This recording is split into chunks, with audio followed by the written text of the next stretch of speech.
Jose Vincent Venas. Masih seputar isu pelarangan ekspor minyak goreng yang bikin heboh, baik di level pengusaha, masyarakat, petani, dan juga konsumen tentunya. Dan ini ada analisis intelijen dari Bro Joseph Herman Wenas yang diberi judul Jokowi Pasang Perangkap Offside. Begini, sahabat, pada hari Jumat 22 April 2022, Presiden Joko Widodo melakukan rapat terbatas di Istana untuk urusan minyak goreng. Nah, selesai rapat, dia langsung tampil di kanal sosial media kepresidenan, yang pesannya kemudian dikutip oleh berbagai media massa lainnya. Pesan Presiden sangat singkat dan spesifik, hanya 1 menit 41 detik. Intinya melarang ekspor minyak goreng dan bahan baku minyak goreng mulai Kamis 28 April 2022. Kebijakan Presiden ini masih akan terjadi dalam 6 hari ke depan sejak diumumkan. Jadi belum berlaku dan belum ada aturan hukumnya juga. Tetapi apa yang terjadi kemudian, ada 2 fakta menarik. Pertama, Ketua Serikat Petani Indonesia, Pak Henry Saragih, menyampaikan bahwa sehari setelah pengumuman Presiden hari Jumat 22 April itu, langsung harga tandan buah segar, diistilahkan TBS, anjlok bertahap dari 30% sampai 50%-nya. Nah, per kemarin tanggal 25 April, harga TBS tandan buah segar dari normalnya antara Rp3.700 sampai Rp3.800 per kilogram, sudah ada pada kisaran 400 hingga 1.000 perak per kilogram. Artinya sudah turun 80 sampai 90%-nya. Waduh.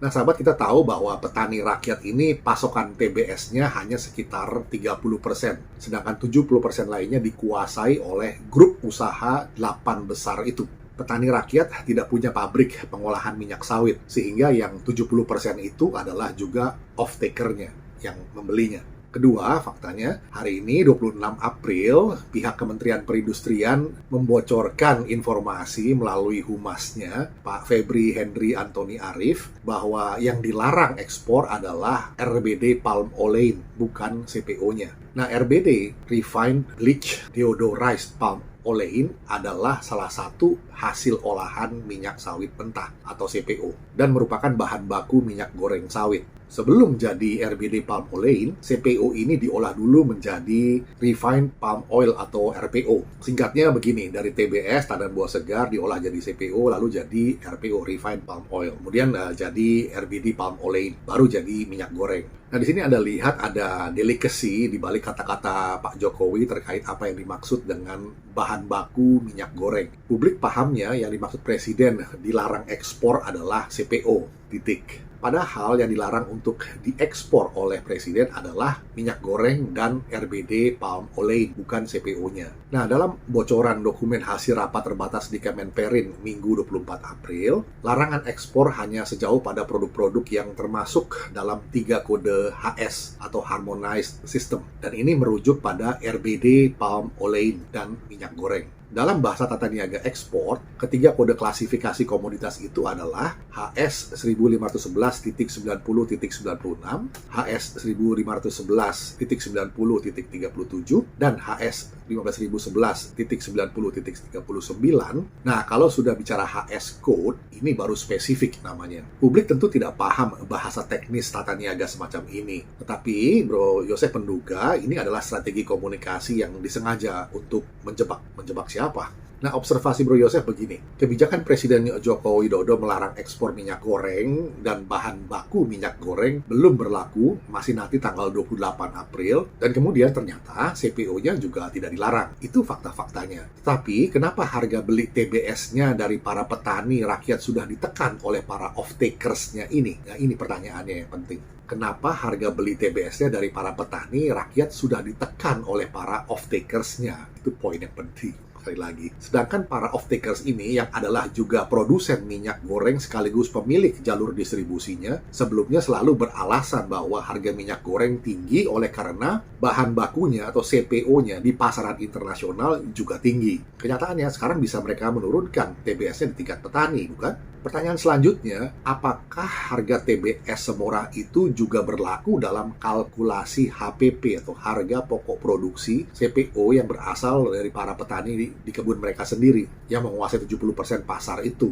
Nah, ini sahabat bentuk kekompakan yang membingungkan. Selain bentuk-bentuk kekompakan lain yang telah mereka tunjukkan sejak akhir tahun lalu. Oktober-Desember 2021, kita ingat mereka kompak menaikkan harga produk masing-masing secara bertahap dengan alasan HPP-nya naik. Sehubungan dengan harga CPO internasional yang naik tajam. Semua merek harganya naik, padahal katanya mereka bersaing di pasar. Februari 2022, pemerintah menetapkan harga eceran tertinggi atau HET. Lalu mereka kompak juga menghilangkan produknya dari pasaran. Semua merek hilang dari rak-rak toko. Di mana bersaingnya? Maret 2022, pemerintah mencabut HET-nya. Mereka kembali kompak untuk membanjiri pasar dengan harga tinggi. Tiba-tiba semua merek muncul di rak-rak. Sekarang setelah perangkap offside Jokowi per tanggal Jumat 22 April lalu, mereka kompak menekan harga TBS petani rakyat dan tega sampai turun di kisaran 80-90% hanya dalam hitungan 1-2 hari. Sekarang pilihan ada di Anda. Mau menyebutkan kekompakan mereka sebagai contoh kelakuan kartel ataukah contoh kelakuan Bhinneka Tunggal Ika? Nah, sahabat, hari ini juga Bro Yosef mengamati netizen Indonesia mulai ramai-ramai membeli kampanye kerakyatan dalam tanda kutip ini ya, yang ditiupkan oleh jaringan kuat oligarki minyak goreng ini atas nama nasib para petani rakyat yang jumlahnya sekitar 3 juta kepala keluarga itu. Tiba-tiba netizen kita lupa ingatan akan nasib ratusan juta emak-emak dan UMKM yang perlu minyak goreng tersedia di pasar pada harga wajar. Gejala antrian yang intens di 34 provinsi yang terjadi antara Januari sampai Maret yang baru lalu bukan tanpa implikasi instabilitas politik nasional. Sedangkan Lebaran sebentar lagi, maka Presiden Jokowi tentu harus ambil tindakan. Nah, Bro Yosef ingin menutup artikel ini atau video ini dengan fakta lain. Ternyata dalam bocoran dokumen itu disebutkan pemerintah akan memastikan kebutuhan dalam negeri sehingga ekspor CPO dan RPO refined palm oil ini tidak melampaui angka pada neraca yang ada.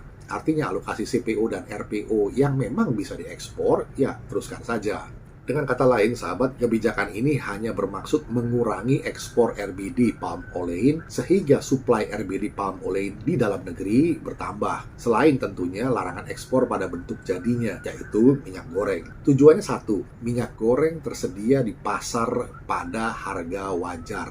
Nah, siapa di sini yang sudah terjebak perangkap offset Pak Jokowi sejak Jumat 22 April lalu, selain oligarki minyak goreng itu? Demikian analisis intelijen dari Bro Yosef Herman Wenas tentang Jokowi pasang perangkap offside. Kiranya bisa menjadi perspektif. Kita jumpa lagi di session berikutnya. Terima kasih.